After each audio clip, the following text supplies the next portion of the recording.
And the way my wife and I always thought about it since we reached sort of fire status, the lean fire status, was that for us, the fire meant that not that we can like stop working or stop trying to make money, but it was that we could pursue projects and money-making endeavors that we want to do. Like we didn't have to worry about taking jobs or taking projects that we didn't necessarily want to spend our time on. That is today's guest and my friend Maxwell Lee, talking about his philosophy around lean fire. FIRE, of course, is an acronym for financial independence, retire early, something that him and his wife have been able to do using geo-arbitrage, living overseas, going nomadic for a little while, now settled down in Taipei. So there was a lot to unpack in this conversation. FIRE is one of the many ways people design a life of travel, and it's pretty unique. So I had my chance to pick Max's brain to get some of his financial advice, talk about FIRE, one of the topics of this show, and also Worldschooling, something that anybody with kids who wants to travel for a longer period of time might be interested in. So you'll get some education and insights on that, including what unites the Worldschooling community. What brings us together is one, kind of being in a different place than where we're from, and then two, really thinking that the exposure to these different cultures is helpful to the entire family. And another amazing part of Max's story is he's chasing his dream of making it in music overseas. What has that been like for him? What can we learn from that? We'll dig into that. You'll also get his 3 top hidden gems, including a Canadian city, which he says, quote, punches way above its weight, and much more. It's all happening in this episode right now. So buckle up, strap in. Thanks for being here, and welcome to the Zero to Travel podcast, my friend.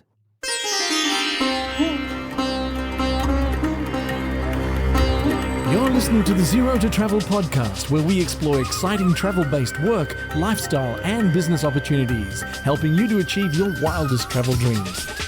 And now your host, world wanderer and travel junkie, Jason Moore.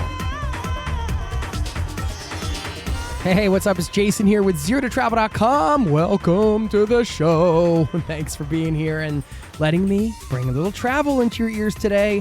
This is the show to help you travel the world on your terms, to fill your life with as much travel as you desire, no matter what your situation or experience. Max, of course, doing it all on his terms. I mean, I love it.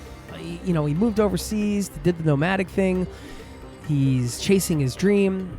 It's an awesome story, and we're going to dig into it, and plenty of takeaways and food for thought, including what I thought was a really great tip around how to accelerate any goal you have, whether it's travel, life goal, and you'll hear that. Listen for that in the interview. You might catch that. I'll talk a little bit about that on the back end, as well as leaving you with a quote to wrap this one up.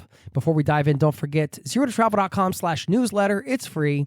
It goes out once a week, and it's where I can keep in touch with you off the pod. So please sign up if you haven't done so. Thank you so much for listening. Now, please enjoy my conversation with Max. You can check out his work, his music over at YouTube, The Project Maximus, and at Firewalking Journey is another one of his YouTube stations. We'll link up to that in the show notes. Thanks for listening. I'll see you on the other side, my friend. Cheers.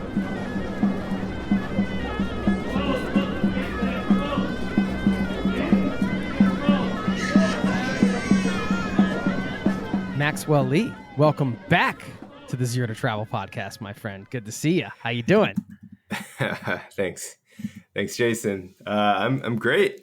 I was just telling you, I just got back to Taipei a couple weeks ago, so we're transitioning back to this sort of regular routine, school life, all of that. It's a small adjustment, but I'm doing good. It's always tough to go back to routines after travel, I feel. Well, travel can have like its own routines, but the routine is random, kind of, right? You still wake up, you still have breakfast, you're just doing it in random places. Yeah, exactly. I mean, I think when we first started traveling, I didn't think about that kind of thing at all. It's just whatever goes. But with kids and the way my wife likes to structure things, I think we've definitely pushed ourselves more into some semblance of like, a pattern when we wake up and we get certain things done, and then there's room to sort of draw outside the box. But Yeah. yeah. Yeah. I mean, I've read and people say that kids thrive on routine, which seems to be true. I forget where I read this, but they were saying like, you might not like it and you might think it's boring, but kids love routines. Obviously, they're adjustable. They're like the most flexible humans around, children. I mean, they'll adapt to anything, but there is something like, our mutual friend Travis, I know he was, with the kids in different places. And I think it got a little tough sometimes, as it can when you're traveling with a family. And I was wondering if part of that might be like the lack of sort of routine, being in the same place and having sort of the same daily setup. What do you think? I think routines make life easier, especially when you have a family unit to take care of. But I don't think necessarily that the kids need a whole lot of routine or structure. I think they need stability. They need to be able to count on certain things, certain relationships, certain things that they enjoy. You want to be able to provide that base for them to have those things. But I don't think they necessarily need like the same schedule, the same routine, that kind of thing. I'm not sure about, but stability, yes, that's important for kids. Yeah, and development. So yeah, doing the same thing every day you can't do that. Like that's not living, right? But I know what you mean. There's like a little balance in between. You mentioned to me about coming on the pod and offering up some of your experience and your advice around Worldschooling, because you have a lot of experience with it now. And I thought, well, that's great, because I'm sure there's listeners that are out there that are considering this, or maybe they're just diving in.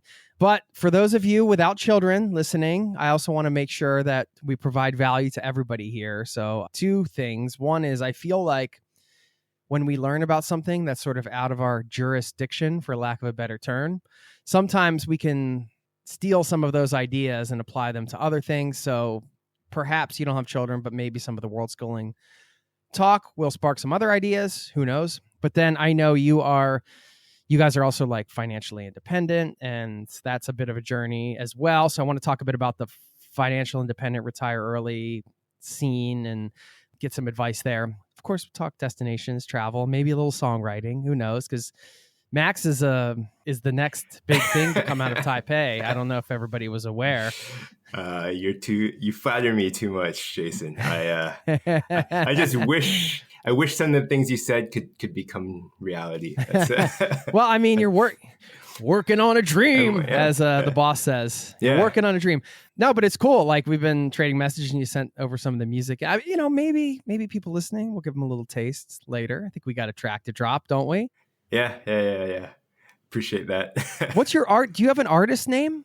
I came up with Project Maximus, like, I don't know, 15, 16 years ago. And for lack of coming up with anything better, that's just what I've defaulted to for a lot of different things when I write or perform. I'm just like, all right, I'll just use that again. So that's what I used when I was doing a few shows back in May or June, when I struck out on my own and had and did a few shows with my own band. I went with Project Maximus, and then I don't know if I'll stick with that now that I'm back, or we'll go another How did that feel, man? Because I remember seeing you were like, I haven't done a show in like and it's a lot to when you're the front man. I mean, you're carrying the load. It's quite intense. Well, let me tell you that the stakes were very low. It's not, I was performing in front of like, I don't know, both nights, maybe like 40 people, if I'm being generous. Still though, I mean. And they were like mostly, or half of them were friends, so. Yeah, but still, you need to like execute and do all the things. Yeah. Last year was sort of my return to performing again. And I played in a bunch of different bands. I think my final count, besides my own band, I played in like 6 bands. So I was starting to get comfortable with doing shows and just that whole routine, as we were talking about routine earlier. But then I decided to have a little twist at the end of the year and there was an opportunity for a band to open for one of my other band's shows, and I said, you know what, I'll do that. I'll open for the other band. So then I quickly tried. I basically gave myself 3.5 weeks to put together a band and get our songs together, and we did that show. We did another show because, why not, since I had the band together. So we did a couple of shows, like I said, low stakes, but I was beginning to feel pretty comfortable about performing, and so that helped, I guess, all of that practice last year. So it helped. It's different being the front man, and it's different kind of presenting your own music rather than playing other people's songs. But it was fine. I learned to let go a lot. If you talk to me from like 10 years ago, I was much more of a perfectionist, and I wanted things to be exactly a certain way. And now I think it's really important now that I've learned to let go. And so that helped a lot. Just, who cares? It's, all the little details. Yeah. I think that's an important part of creativity. Like, you have to let go of especially the idea of like, what will people think of this? Because then you can't put anything out there. I'm sure everybody's been through that struggle, even if it's just posting something on social media or whatever. Like, everybody can relate to that. Also, the greater lesson I wanted to just pull out before we get into the world schooling stuff is, everybody knows this, and it's so silly, but it works like gangbusters, is when you want to do something and you're kind of afraid to do it, and then you make like some kind of commitment like that. Like, you're like, well, I booked this show, I have it in 3 weeks. Now I got to find a band. Now I have to like put all this together. We have to practice. It's just like, it accelerates the whole deal. And like, people know that's why these like 5K runs make so much money, right? Like, they travel around, like, people will sign up for like a 5K run. Well, you could just go out your door and run 5K or whatever, or 10K or a marathon. But there's something about, of course, the community thing, and also the accountability of committing to something, paying for it. So you got like money on the line in the marathon case, or like in your case, you're going to pay for it like publicly if you screw up, if you don't get your stuff together, if you don't get your act together. Literally, he was literally getting his act together, folks. It's not always you can say that. I just want to throw that out there, because somebody listening might be like, I haven't done that kind of thing in a while, because it's like, we booked a studio for the band here, book studio time, and we were going to record like almost the whole album live, and we're like, well, we have to like practice these songs constantly, because like, we're not going to go into the studio and waste a bunch of money. We just not going to do it. Maybe somebody can take that as a challenge to commit to their next thing, and maybe that's going to be world schooling for somebody listening. You guys, family of 4, 8 months nomadic, part-time world schoolers, you said, with some of the info you advanced over to me. I guess just explain what world schooling is, because there's like unschooling, world schooling, homeschooling. There's all these terms, and I think I get confused, and I have kids, and maybe that's because I haven't like dove in deep enough. I don't think anyone should get too hung up on the labels. It's and like precise definitions of each thing, like you said, unschooling, road schooling, world schooling, all this stuff, homeschooling, online school. They have their own buckets, and it means something different to each person. But I think overall, when I say world schooling, personally, I just mean anybody who is incorporating sort of travel and exposure to the larger world that we live in, incorporating that into sort of their kids' upbringing and their education. So there's people who I've met along the way who are, from the States, living in whatever XYZ city in the States, grew up there, going to school there, but then every break that they get, they go travel somewhere, and they do it that way. And that's totally fine. It's totally legitimate. And they contribute to the world schooling community just the same. So if that's all the time you have, if that's the only opportunity you have to bring your kids somewhere else, that fits. That works too. Yeah. And then of course you have some people who are on the road for 6-7 years now and counting, and that's another extreme to all of this. So that won't be most people. I think if you can give us the sort of the 101 for, let's say, the people listening that want to take like 3 months or a gap year or something like that. If they do that, they're going to learn how it all works, and then they're probably off and running and figuring out their own style. And I'm sure, like anything, it's a bit of a journey, like trying to figure out how to find the balance on things. It's so easy to focus on the kids and their experience, but the pros and cons for the parents, I think, is really important, because if you're not happy as a parent with the whole situation, like, this is why I won't probably be nomadic with my family. Like, I was a nomad before, but I don't really have a desire to be nomadic because I have no desire to like figure out all the schooling. I don't want to do any homeschooling. Like, I would just be miserable. I need like my own space to kind of have time and create.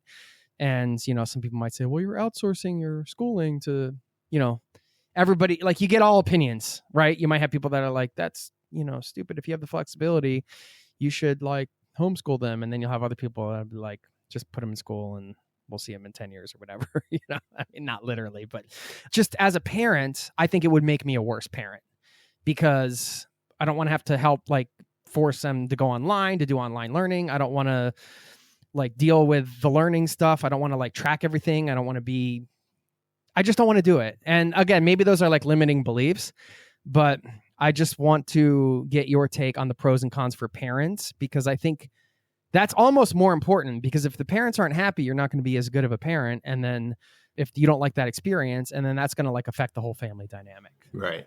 Oh, yeah, definitely true. I think if we're looking at the overall all-encompassing world schooling umbrella that I'm saying applies to so many people, as long as they're just looking to incorporate different cultures and the international exposure as part of their kids' education, then I think we can find a place where you would fit in and where you'd like to go. Because you know, you don't have to be, I guess, a nomadic in the sense of moving frequently or moving every whatever cycle you want to look at. You could be a slow mad. Yeah, you could look at it as like a one year term somewhere, and then maybe you renew a second year in that same city, or you choose a new location for your family to adapt and learn about a different culture, all of that stuff. So I don't know. Should we talk about you, or should we talk about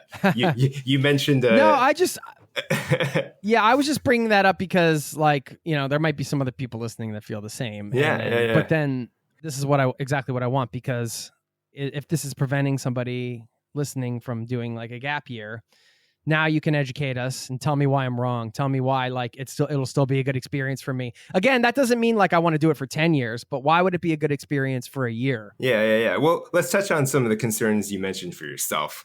You know, online school, getting your kids in front of the computer, that's not necessary for world schooling in a few different ways. Okay, I won't move on, actually. Let's sit on that for a second, because my mind wants to like cover everything you said. Yeah, I mean, there's a lot of people who do unschooling. Unschooling means you don't follow a curriculum. You don't have like a set structure to education. You just let the kids learn through the life that you're living. And so they definitely don't need to sit in front of a screen to do that. You just go out into the city, out into the wilderness, nature, whatever you have out your doorstep, and you live the life that you would live, and let them learn through that. If you're unschooling, is the most important thing is to be present for your kids and have the time. You know, one of the parents should have time to give attention and be with the kids, but you don't have to be a teacher. You don't have to prepare any lessons, things like that. You just be with them. And I've come across a lot of people who do this unschooling thing. It's not something that we ever personally like subscribe to or were planning on doing in any way, but it seems to be fairly true that kids learn what they need to when they're ready to learn it. And that's sort of the premise of unschooling, I guess, is that they're going to learn the things that they need to learn just from living and doing activities with you, guiding them, I guess. So if you choose to ascribe to unschooling, you're not going to have to put them in front of a computer screen. But you could also send them to school. You could put them in local schools. There's different parts of the world where it's possible to send your kids to an actual local school when you're sort of a nomadic family still. You don't have to. What are be some of those permanent places? resident. Like, how do you find those places? Well, I find them. Well, I haven't used them, but I've come across them in a lot of the different world schooling forums. So sometimes people will ask, "Hey, I'm coming to X city," and they'll post in that city, and other world schooling families will share the resources that they know about. And in a lot of the cities where that are known to be sort of world schooling hubs, then there's usually going to be the corresponding infrastructure for something like that. Bali comes to mind as one of the, if you go back a number of years already, was the type of place that attracted this sort of independent thinking. And so there are a few schools that allow people to drop in for a month or two at a time, things like that. I can't tell you exact details on the cost and all of that, but there's options. Yeah, that's good, because some people might just still want to have an experience abroad, but they still want to send their kids to school, to a school. So another option, this is the most turnkey option. So this is for people who are kind of unfamiliar with all of these concepts and maybe a little bit afraid to venture out too far into the unknown. There's something called Boundless Life, and it's a disclaimer. It's a startup that my wife and I have invested in the past, but they were one of the earliest that I was aware of that companies that was trying to set up sort of a turnkey lifestyle for world schooling families. Basically, the founders had kids, had been in the startup world previously, and they wanted a solution for their own families to be able to travel and still have sort of a comprehensive school experience. And so Boundless Life took some of the Finnish schooling system model there, replicated that in a lot of ways in their own classroom. Then they also built co-working spaces and living spaces, and essentially built the infrastructure to have world schooling families come stay in the city center of a handful of different cities, and you can live together, work together, go to school together. And it really is the most turnkey solution. So if there's a family coming from the United States that needs a little bit of a nudge and a little bit of reassurance that they can do something like this, then they have Boundless that they can join and have everything sort of solved already for them, including a built-in community. For better or worse, I'll say it's sort of a built-in bubble of Western families from around the world, kind of dropped into a historic city center in Europe or Asia, and it provides the safety and security of having a built-in community and all those solutions already in place. And so your kids would probably walk to school with some of their classmates, and you can do your own thing while they're in school, and you don't have to fight with them or get them to sit in front of the computers. Yes, I'm familiar with that organization. So yeah, thanks for sharing that. I know it's very expensive too. You pay for that turnkey solution. It is. It's all relative, I would say. I understand why it's considered expensive, because a lot of the world schooling community is do it yourself, and we talk about costs, and I think a lot of times the families that are wanting to do this are looking to lower their living costs, and so from that standpoint it is expensive, because you can, if you're willing to do it on your own and go to these lower cost of living places, you can. For a lot of world schoolers, I found people are looking at this as an opportunity to lower their costs, and so Boundless probably doesn't do that. Now, if you're sending your kids to a private school somewhere, then I think Boundless would be a lower cost. But yeah, it's all relative. If you're coming from New York, San Francisco, oh yeah, it's not bad. But Well, you kind of broke this down. So that would be like the turnkey option. And then you have like the full-time, short-term options. You have the free and low-cost options. I mean, do you want to, have you covered some of this, or do you want to kind of, like, if we're looking at a spectrum of costs and like styles of doing it, going from like we're on the budget option to, I guess this would be more of the higher end in terms of like cost. Right. Are we missing anything in the middle that you want to share? If you're looking for something that's cheaper, an alternative, something that I just came from this summer was a World School hub that was basically community driven, community organized, community supported, community driven, that was free. So it's not commercialized at all. Nobody's paying into it and nobody's profiting off of it. And these were started by this family that I think their own company is called Bliss Investors. So they call these the Bliss Investors hubs, but they're not, like I said, they're not taking any payments for this. And they basically created a blueprint for people to operate hubs and for communities to just kind of take them over and run them on their own. Their first sort of official one launched in Kuala Lumpur this past summer. We were lucky enough to go and spend a week and a half there and see what they were doing. And totally organic growth. I saw them announce this back in, I want to say maybe like February of this year. And for June, July, August, they had like 130 families register, something like that. It was big.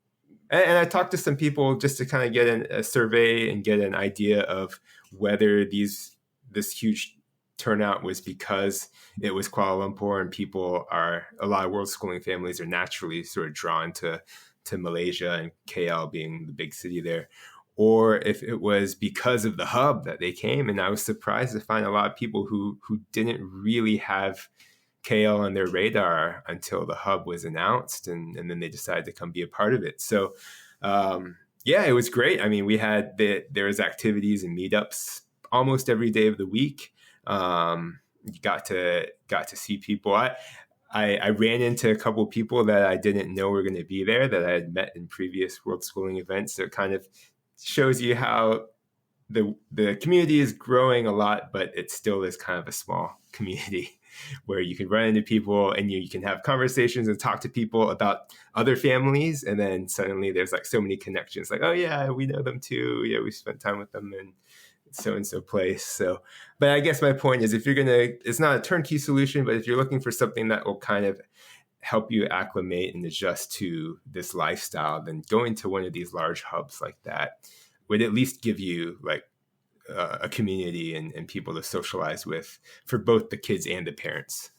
I'm not surprised that like exploded like that and people showed up just for that, because that's the thing. You want, like, it's one thing to be an adult and be like, I'm going to put myself in whatever situation as a traveler, and it's on me to connect with locals and like meet people and stuff like that. But to put it on your kids to say, okay, go make friends with some local kids, having a built-in community where you can just show up and there's going to be other kids to play with and stuff like that. I mean, that makes it easier for everybody. Like the whole, it takes a village to raise a kid thing is true. Right. And when you have other people helping out, that's super helpful. Yeah. To your point, like, even in the World School Hub, sometimes for the KL one, for example, is so big. And the first meetup we went to is so massive that, my older kid was kind of frightened and didn't know what to do when we first arrived, because there's just so many people. It is not like some other meetups that we've been to where it's just, a dozen folks and then you all meet and mingle very quickly. But this was like, whoa, where do I start? Who do I talk to? Kind of thing. But even then, after the initial sort of 10 minutes, there were some group activities and he kind of broke the ice, and then he was golden after that. So yeah, cool. Maybe you could send us some links for, I don't know if you have like links to find the hubs or, any of the things you mentioned. Sure. Yeah, I'd be happy to. I mean, I guess the impetus for me wanting to chat with you about this was because 5 years ago, when I first started diving into all of this world schooling stuff, it was all very loosely organized. And if you wanted to find information about different things, you'd really have to go dig a lot to to see what was out there, and nothing was very clear. And now there's still a lot of stuff where you do need to go digging, but there's also these hubs, like I just mentioned, that are front and center, that are very well explained and marketed, even the free ones. And I think that goes a long way in just making people more comfortable with a leap, going to a new country or new city, and knowing that there's going to be people they can connect with. I want to say, like, Worldschooling is not a monolith either. It's not like there's this same way of thinking across the board in the community. You'll have people who are very, very ardent homeschooling families, and they really dislike sort of the traditional school system wherever they're from, and they're very hardcore about their methods of teaching their kids. And we weren't like that at all, and there's a whole spectrum of people. I think what brings us together is one, kind of being in a different place than where we're from, and then two, just wanting really thinking that the exposure to these different cultures is helpful to the entire family. And speaking for myself and my wife, I think what we want to get out of it is showing our kids that they have opportunities anywhere that they want. I mean, we're privileged enough that we can do that if there's something that they want to pursue, no matter where it is, they can do that. So they're sort of opportunities without borders or something like that. And so it was something that I kind of didn't think, and I didn't have that mentality when I was younger. And so I want to kind of make sure that my kids know that that they're not restricted by sort of, legal boundaries.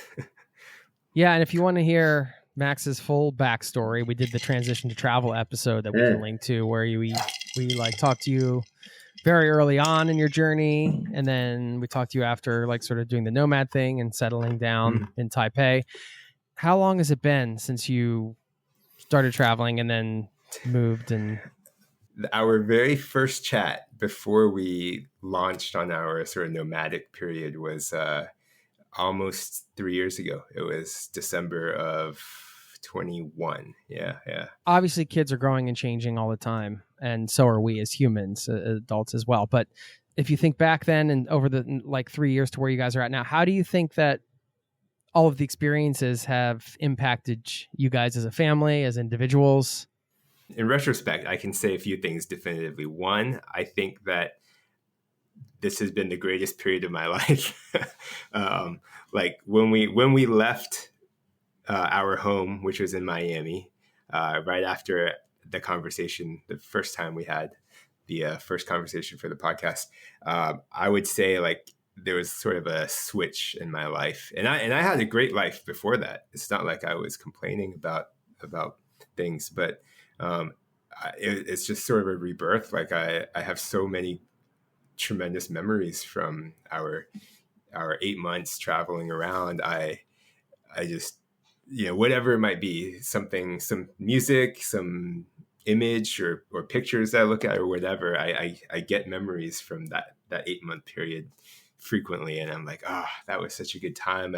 I think I realized that during that period of time, maybe it was because of my kids, that their phase in life or whatever, but I got to spend a lot of time with them in that really fun period of development for kids. Because what were they, 3 and 5 or something like that at that time? So I just look back fondly at the past 3 years and in a very different light than prior to that. I don't know. I just, honestly, that's how I feel. I've been so happy and is like something just kind of opened up for me. And it goes into moving to Taiwan as well. I really love being here. But I guess I can see a few differences kind of living here now and having a permanent base. Not just good and not just bad, but there's differences in what I was just saying with the time spent with my kids. I think because we were fortunate enough during our nomadic period that I didn't have to work. It's not like I was logging in remotely to work, I think I just had more opportunities to do things with them, and every day was a different kind of adventure. Whereas now in Taiwan, I'm sort of living a more structured work life situation, and plus they're in school too, but it's taken away a lot of the ability for me to give them attention and time, and I've had to kind of recalibrate.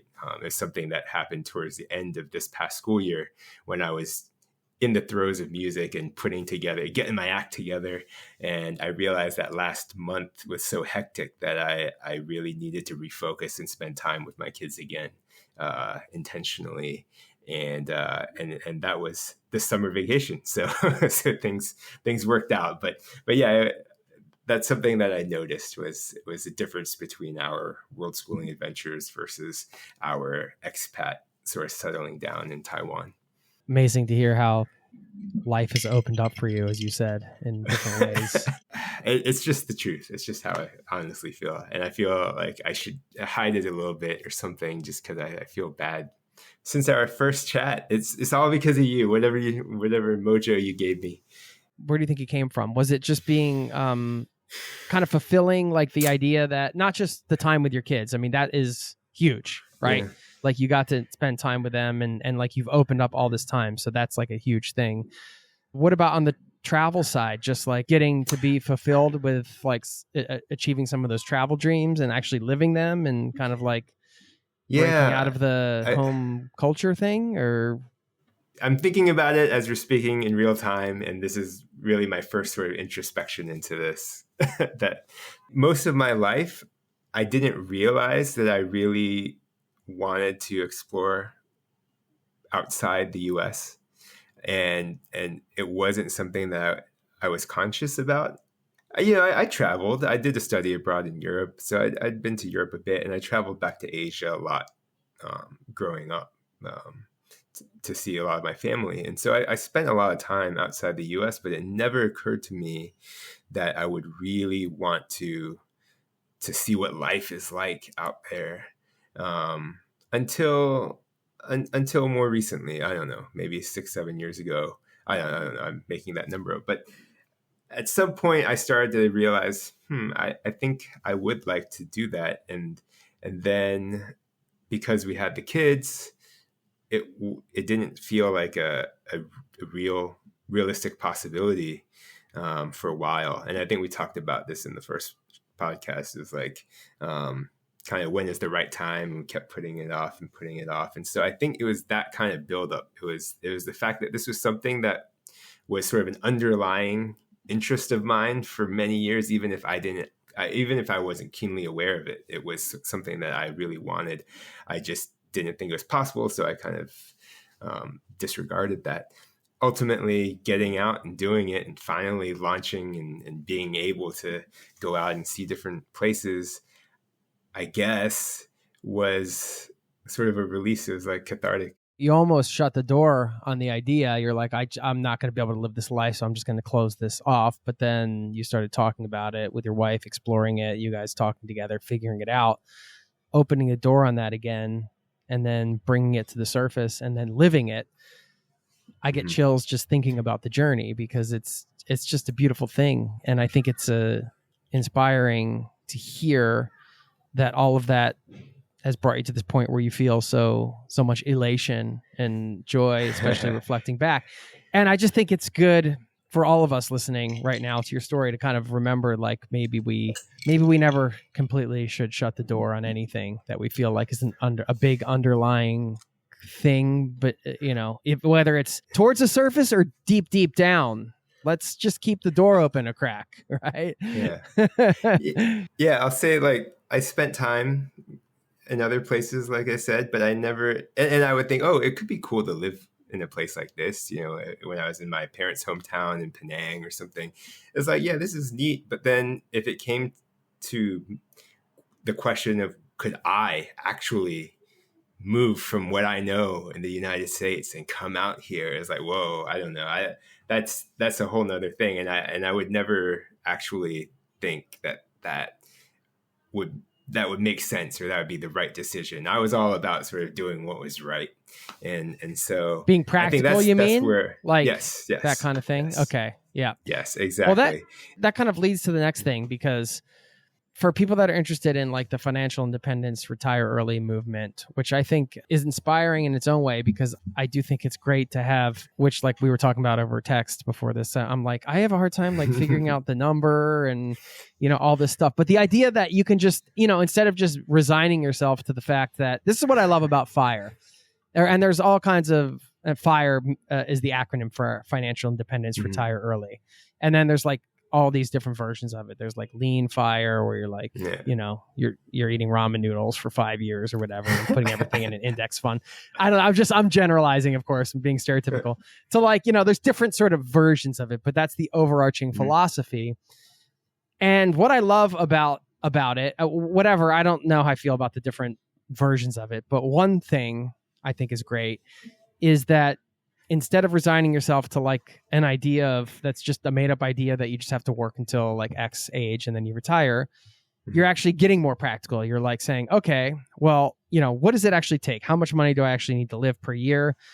And then you have a number to shoot for. And then like when you hit it, you can just retire, and you can hit that in 3 years, or like hopefully not like 30 years, but you know what I mean? Like you have something to aim for, which I think is cool. But, on the other end, you're talking about the practical stuff. And then I think this is what ties in with this community. If you were going to say there's one big sort of value, and that might be, you have to sacrifice, you have to like cut back in order to put the savings away to get to the point where then you can use the savings to do what you want. And then that comes back to like, are you giving up like the balance of, let's say you spend all of your 20s like eating ramen noodles and putting money into your account. And then, okay, now you're 35 and now you can do whatever you want. And that's amazing. But you just missed your entire 20s, like by not, you wanted to climb Kilimanjaro when you were 21. Not like 38. Yeah. Again, I'm generalizing, but that's sort of the thing. I think people, a part of this community, I feel like we're very experience driven. That's one of the values that binds us, right? And so to now say, not that you can't have experiences when you're saving money, they might just look different, but you're thinking about big travel experiences with costs and things like that, or going nomadic. Like, is that in line with you get what I'm saying? So it's like, of course, there's many shades of gray, but I'm just curious, like for you, was it worth it? What's your advice for people like considering FIRE, but want to balance it with spending money on travel? First of all, let's say for FIRE, I think the key aspect is understanding what you're spending. I think that's sort of the linchpin to making FIRE work is understanding what expenses you have and what expenses you plan to have in the future. And so it doesn't have to be necessarily a sacrifice. I don't know if sacrifice is the best way to put it, because if you're sacrificing, I don't know, some activity that you're thinking about doing, but you don't do it because you want to save that money, it may not be a sacrifice, because what you're doing is lowering the amount of time you need to get to reach your FIRE goal or your number. And so if you actually spend the money to do that activity, maybe that's the sacrifice, because now you're forcing yourself to have to work another. So I don't know if sacrifice is good. I think it's more like maybe a compromise, and the compromise comes from understanding this is the trade-off.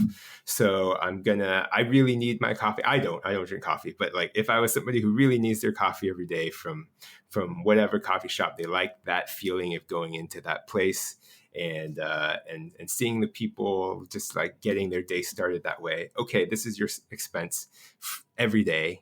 Now let's budget for that and then see what the trade-off is. And so it goes for all the expenses that you think you will have and that you need to prepare for. And so I think I would think of it that way, like as trade-offs, not necessarily a sacrifice, living the FIRE life. you said there's a lot of different types of fire, lean fire. There's also fat fire, which my wife likes to joke about every time it comes up. Fat fire is just like being super wealthy.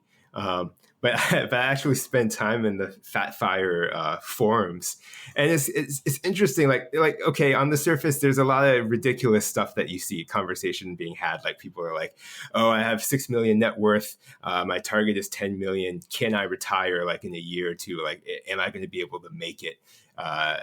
Or can I, and like we're all sitting here, thinking, okay, you're just rich, and that's kind of a silly struggle to have, but when you really break it down, the point is that they have a certain lifestyle that they want to live, and they have to crunch the numbers on whether they can stop working and maintain that lifestyle. So whether you're talking about flying first class, business class, or you're just talking about getting your coffees every day, knowing what those numbers are really helps to break down what you need to do to achieve your long-term fire goal. So I think that's the key is kind of just having a handle on what your expenses are and what your goals are in your life that you want to be able to afford. And you guys did it with real estate, right? Yeah, we did it through real estate. I want to say personally, because I always have this imposter syndrome, and I felt this when you messaged me yesterday saying you wanted to talk about fire. It's like, we're lean fire, and we wouldn't be able to be sort of financially independent if we weren't living in Taipei right now, with lower costs. If we were in if we were in California, which is another place we'd like to be, we're not getting by without working or without generating more income, active income. So it definitely the expat or geo arbitrage piece of this equation is important for us to be sort of fire. And the way my wife and I always thought about it since we reached sort of fire status, the lean fire status, was that for us, the fire meant that not that we can like stop working or stop trying to make money, but it was that we could pursue projects and money-making endeavors that we want to do. Like we didn't have to worry about like taking jobs or taking projects that we didn't necessarily want to spend our time on. So that was the biggest thing. It brought us that flexibility to choose what we spend our time doing. Not that we don't have to think about making money anymore. We're lean fire, and we want to be more than lean fire. We want to be able to move to California and not have to work. But that's quite an ask right now. But that would be the goal. That would be the goal. So we want to figure that out. Yeah. The geo arbitrage piece, I think, is very relevant to this audience. Thinking, okay, if you're trying to like calculate your number, you think you're going to spend 5 or 10 years living in some place like Nicaragua or something, well, then your number's probably going to look a lot different. You could also say you're using the geo arbitrage to like, if you move somewhere to cut your expenses and have an experience, not just cut your expenses, but, have an experience like you guys are. You're like, we want to move in Taipei. We've heard incredible things, and you're having a life there and experiences there, but you're also cutting your costs simultaneously. And you're doing that for a period of years, then you can factor that into what might be the next thing. In your case, sounds like moving to California would be the next dream.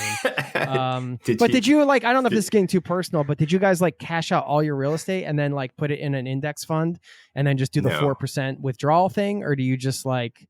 No, we have most of our real estate still held, although we have sold some things. But then how do you get money out of it? A few things. Rental. Everything's a rental. Yeah.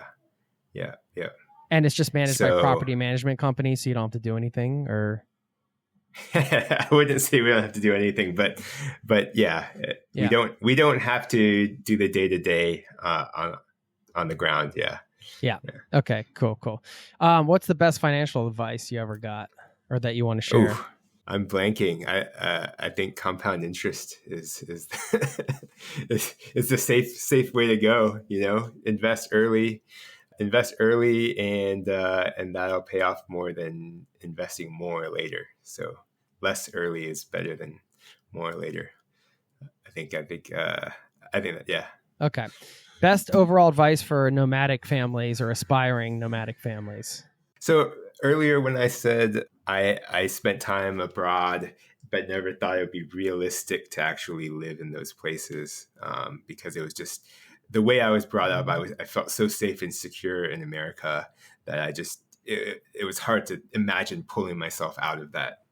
I think once you do a little, once you actually, I feel like if I had just said, okay, I'm gonna go somewhere, pick a place and go there for 3 months and just test it out, even though I didn't feel like I really could. If I just did maybe a month and a half or something, even shorter, whatever I felt like I could handle. If I had just done that first step, then I would realize, okay, it's easy. It becomes easier and easier as you slowly get that comfort.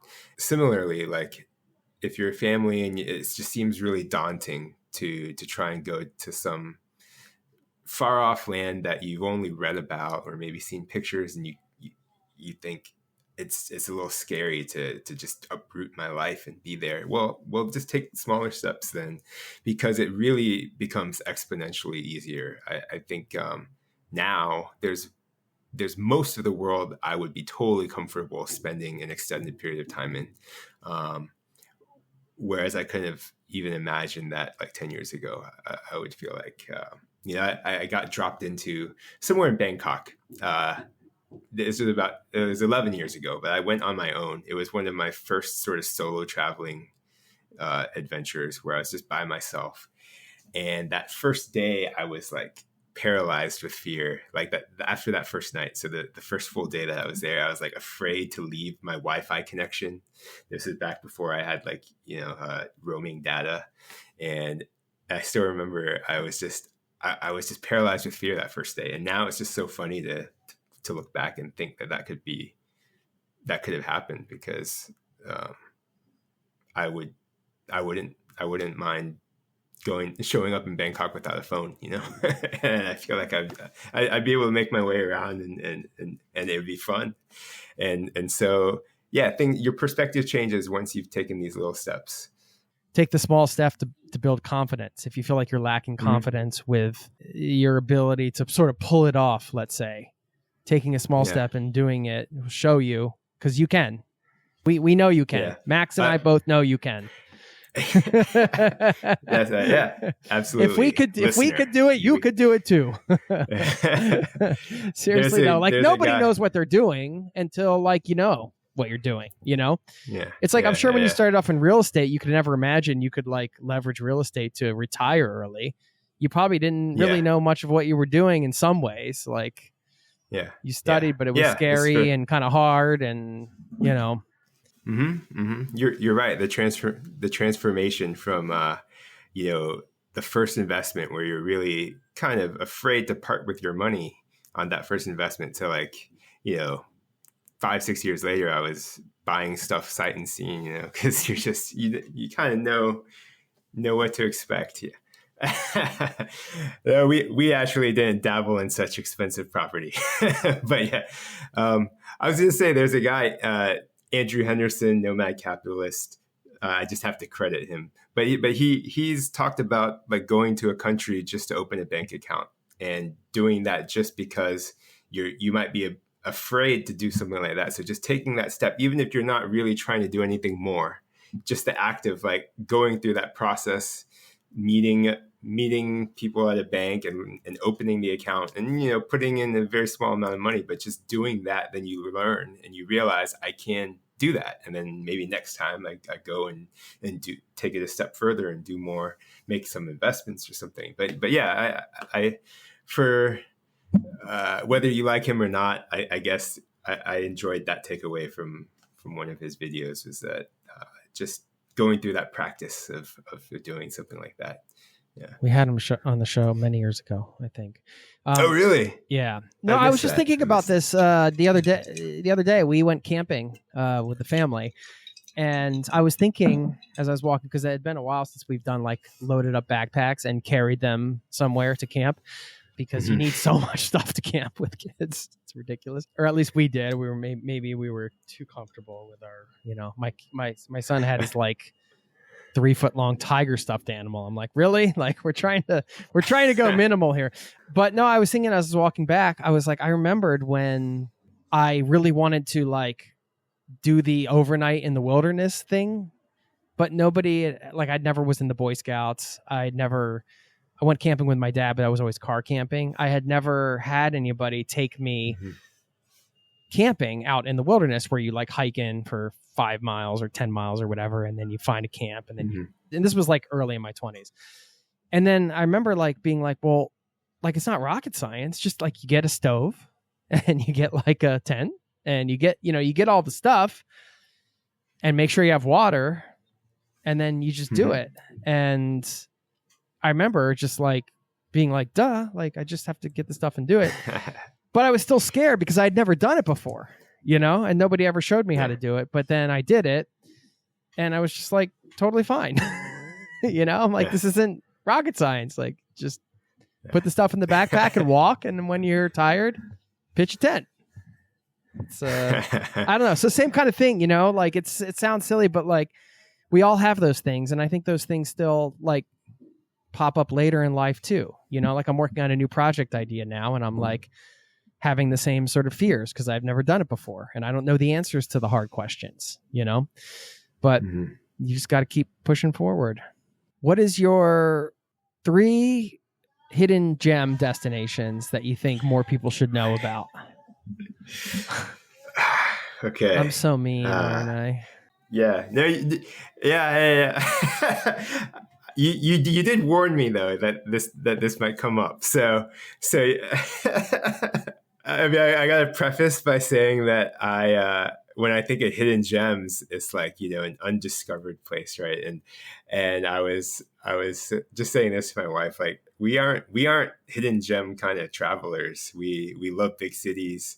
We like exploring places that people know already. So if we approach it with the idea of what's underrated, maybe that would unfold differently. But I do have answers for you. So for hidden gems, I was just going back through all of my travels. I think Calgary. It's not that well known, right? It's maybe the 4th or 5th city you think of, big city you think of in Canada. We went back when my wife was pregnant with our first, and I'm just so glad that we decided to go. We were in Vancouver for several weeks, and I was like, I want to check out another place. So Calgary was just like surprisingly urban, surprisingly vibrant. It punches way above its weight in terms of population size.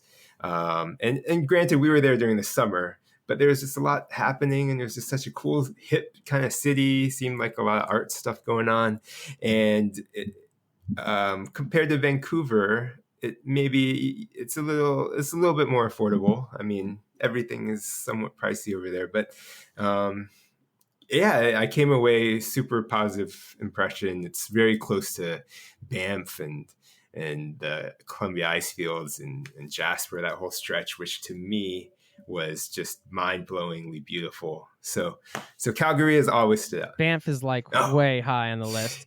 Or just like a road trip through Canada. That's like, it seems ridiculous that I haven't spent more time in Canada when I was right there. Now I live so far away. I'm for a Florida boy who grew up with no sort of diversity in landscapes.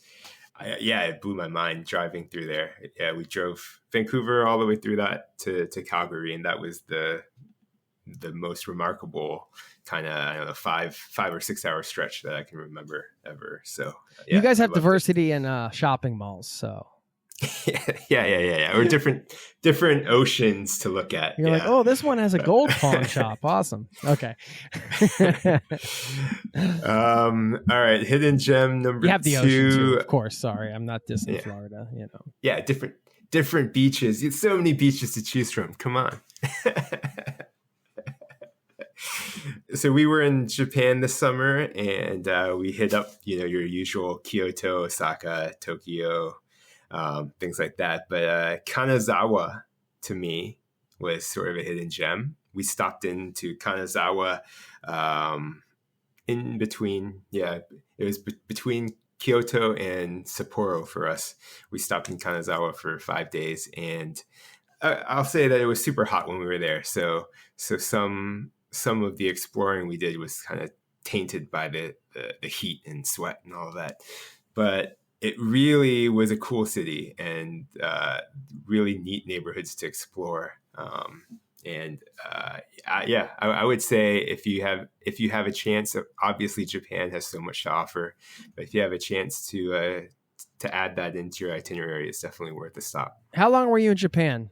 A month. Okay, awesome. How was it to travel around Japan with a family? Because I'd really love to do that.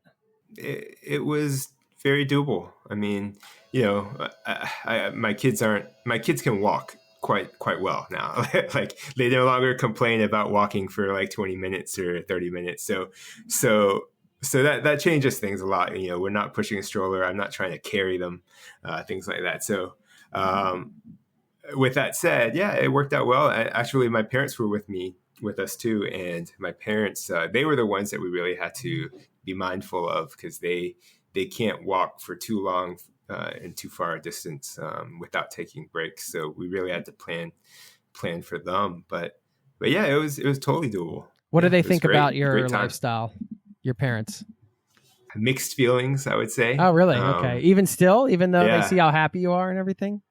Yeah, well, I would say that one of the issues now is at their age, health is a big concern, and the fact that we're so far away is tough on all of us. So we always think about whether we should head back. To be honest, and it's a nagging kind of concern. Mm-hmm. Well, this is life stuff. This is what brings people back to places sometimes, which is totally understandable. Family. All right, give us your third then. Okay. Well, I have a third hidden gem, but maybe I'll just jump to the underrated one and make that number 3. And that's Taipei, man. I think, people know Taipei. Most people do. Actually, Taiwan and Thailand get mixed up a lot. But you got a guest room over there? There's 4 of us. Can we fit? If 4 of you can fit in the guest room, then yes, we have a guest room. We'll get a place nearby now. No. I mean, we love having visitors, but I think it's up to you whether 4 people want to cram into. You heard it here, folks. Max, it's a free place for you to stay. Taipei, get in touch. No. But Taipei, whether you get to stay at my house or not, Taipei is definitely worth a visit. It's and I think it falls into the underrated category because while it's known and people are aware of many people are aware of Taiwan and Taipei, it doesn't maybe get the same recognition that a lot of similar cities in that same range. And my wife, I use this anecdote a lot, but when we were dating or when we were married at some point, we talked about maybe living in Asia, or I think what it was I said that if I were to ever move to Asia, Taipei would be my first choice. And my wife, she's Cantonese, she's from Macau. She was like, she took offense to this comment, and she was just like, "What? Why wouldn't it be Hong Kong?" Because to her, Hong Kong was the best city in the world, or at least the best city in Asia. And I always go back to that because now she's like the biggest fan of Taipei, and she's just like can't imagine being anywhere else. And it's like for her, it's like she's found her spiritual home or something, and so it's funny to think back. Sometimes she doesn't believe me that she said that before, but I'm like, yes, I remember it very clearly. It's funny, some of the things you might say, and then years later, you're like, why would I say that? That was the dumbest thing ever. I mean, I'm not saying that with you, right? But I mean, I've done that with myself. Like, I've said, no way, am I not gonna? And then I'm like, oh, this is actually pretty cool. Yeah. Actually, I think that's our friend Travis that you mentioned earlier. Travis was asking me why I love Taipei so much, and I hadn't tried to verbalize it before.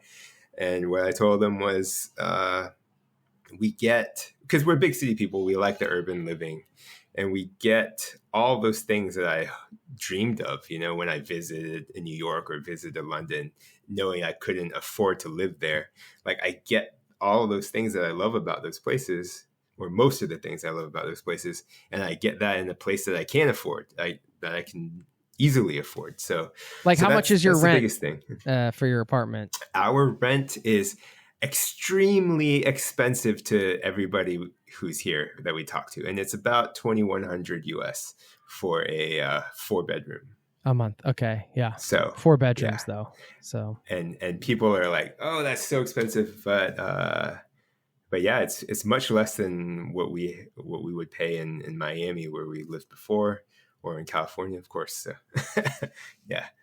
You want to set us up for your song? We're gonna play a little bit of your music. The song has a bit of a travel take to it, because I wrote it for my proposal to my wife, and then at the time she was living in DC and I was living in Florida in Jacksonville, and so for the proposal, the idea was that I got a bunch of her friends to go over to her place for like a party, a movie night, and then I recorded a video showing me kind of traveling from Jacksonville to DC and going up to her place. We recorded this while she was out of town, and so I went up to her apartment and then like knocked on the door and then like asked her to marry me, and then at the actual party, her friends put on this video for her to watch, and then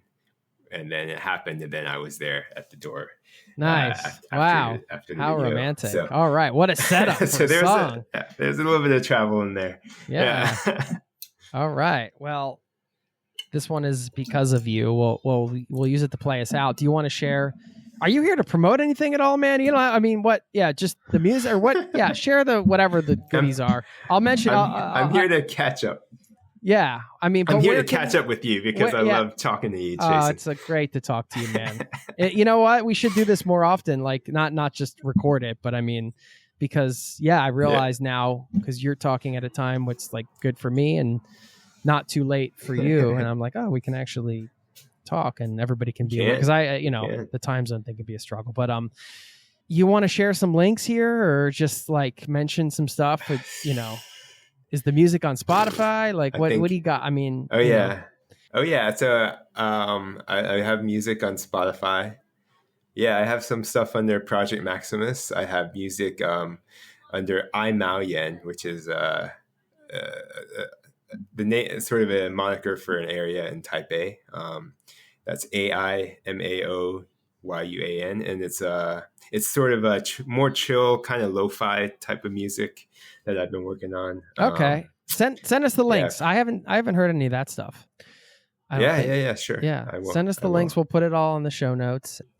Always a pleasure. Do you have any other final like sort of words of wisdom, advice, anything to wrap this up? Can I ask you a question, Jason? Me? Yeah. Okay. Something that I was. Do you want to put this in as a bonus track, or should we do this right now? No, we'll do it. Go ahead. Up to you. Uh-oh. I mean, because you kind of alluded to like my long-term thought, my family's long-term thought is circling around, sort of moving back to California at some point in the future. So I was just curious, where are you at in your thinking about the family and all that? I mean, we're Oslonians. No, that's not even a word. We're here in Oslo, Norway. I mean, I think this is where we're raising our kids, and we love where we live, right by the woods. And it can be. I struggle during the winter, a bit, but I feel like everybody's kind of like goes through that together here. It would be a big. It sounds funny because we talked about expenses, and you're able to live like the lifestyle you're able to live there based on, what you guys plan for retirement and everything. And Norway, like we were joking because you sent, and it's true, you're like, you're doing the fire thing wrong. You didn't say that, but like, most people move to a cheaper place. You move to like one of the most expensive places in the world, or notoriously expensive. But when you live here, you're not like going out and buying, $15 beers every day. Like you live different. Right. And it's actually, I would never have thought this, especially when I first came over. Well, I must say the Norwegian kroner is pretty weak right now compared to the dollar. I'm fortunate that, my clients pay me in dollars and then it gets transferred over here. So I have that going for me. I would say that moving back to the US, I think I could really enjoy that. I kind of want to go for like a year just to have the experience. And I think it would be cool for the kids to like have a year in an American school, maybe when they're a bit older, if they want to, but it would be a difficult financial swing to go back for us, which sounds kind of funny because we're in Norway and that's expensive.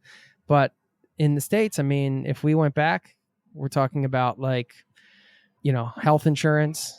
My wife, like she works for a Norwegian company, like her whole career is in sort of like based on being in Norway and, being familiar with some of the stuff that she works with here. Doesn't necessarily translate the same career to going back into the States. So I'm certainly open to like going somewhere and being somewhere for like a year, let's say. But I think as far as like a steady base, I think we're here. But who knows, man? Like I'm kind of up for a lot of things, like, well, yeah. It sounds like it's home, and that's great that you found. Yeah. I mean, like I think that. there is an advantage to like, I would like to get into the house swapping thing eventually and stuff like that. I feel like that's some, we're in a place where people, if they can get like a nice place to stay for free, we probably could, do some home swaps and things like that. It's a little bit difficult taking the kids out of school and then getting them back in. And so for me to do it for 3 months or 6 months isn't really worth it now because they might not get their spot back and then they won't be with their friends. And it's just not, but I don't know. Thanks for asking. We'll see. I mean, I'm open, I guess I have a lot of time to get over there and see you then. Yeah, that's for sure. That's the bottom line. Yeah. Yeah. And likewise. So, yeah. All right. Yeah. Thanks for your time today. Thanks for coming. All right. It's always fun.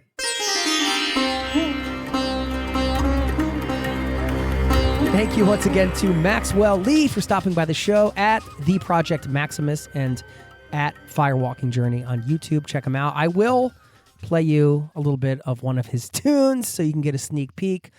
But first, I want to leave you with some food for thought and a quote. Now, one of the things that was a big takeaway for me from this conversation was a great reminder for me on how to accelerate any goal that you have in life and travel is that idea of just like locking something in, right? Max talked about that, how he, booked a show and then he's like, all right, I got to find the band. I got to get, my act together basically and make this happen.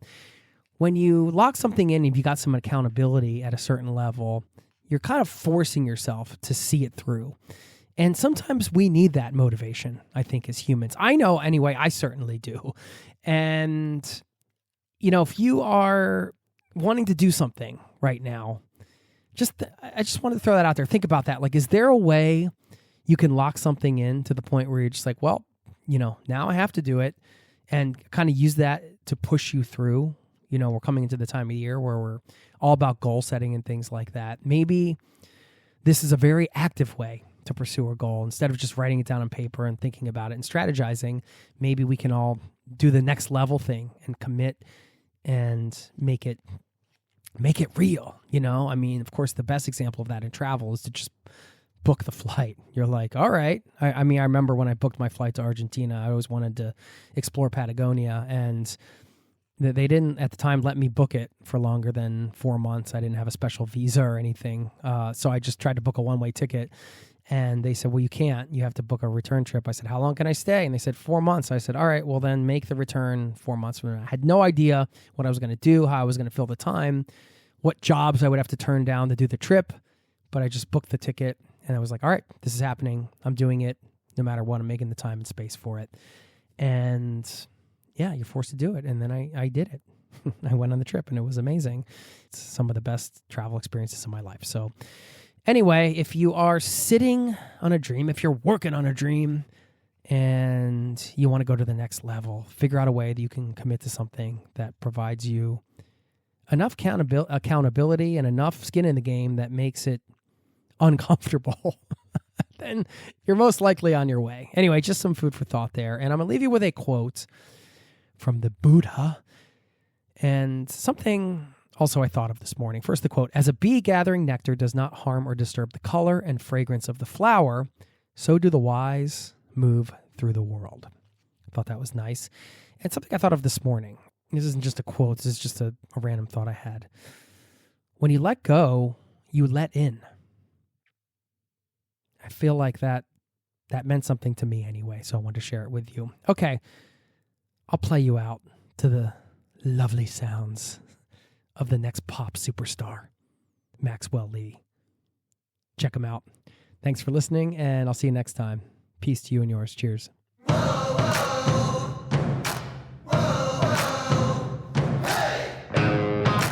Thought about what I said and about what you did instead. I'm just looking for a friend. Can I see you again? Some more would come and go. Some more bumps in the road. Nobody thought that this could work, but we're still on the phone. Wasn't sure about this feeling. I was afraid to let it show. Till you made me believe in something I've never known. So, yeah, I'm flying so high. I can't hide it inside. Shouting from rooftops, I love my baby. I can't stop smiling, cause I know you love me too. I'm walking on cloud nine. Since you said you'd be mine, all of my friends think I'm going crazy. I can't stop smiling, it's all because of you. Thought about what you said and about what I did instead. I've been trying to choose, but I'm so confused by these thoughts running around in my head. Cause I like fancy cars and suits and my Bruno Mars shoes. But you hate all the bling and extravagant things when there's children without any food. Is compromise really worth it if we're this far apart? I hope cause you deserve it, you show me from the start. Yeah, I'm flying so high. I can't hide it inside. Shouting from rooftops, I love my baby. I can't stop smiling cause I know you love me too.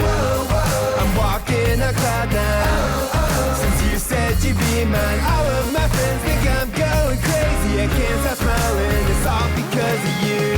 One day, I go to this club, and at this club, all the ladies are 8s and up. The way their dances got my brain corrupt. I know my frat boy moves won't make the cut, so I step up my game, I gotta raise it up. Put on my super 150s cause I ain't a scrub. Scan the floor and see a girl who looks amazing, but she's all alone, so I walk over to say what's up. Let's dance, she says, as I acquiesce. My moves are not the best, but still she acts impressed. 3 years later, here I am with one last request. I'll shout from the rooftops if my better half says yes. Yeah, I'm flying so high. I can't hide it inside. Shouting from rooftops, I love my baby. I can't stop smiling cause I know you love me too. I'm walking on cloud nine. Since you said you'd be mine, all of my friends think I'm going crazy. I can't stop smiling, it's all because of you. It's all because of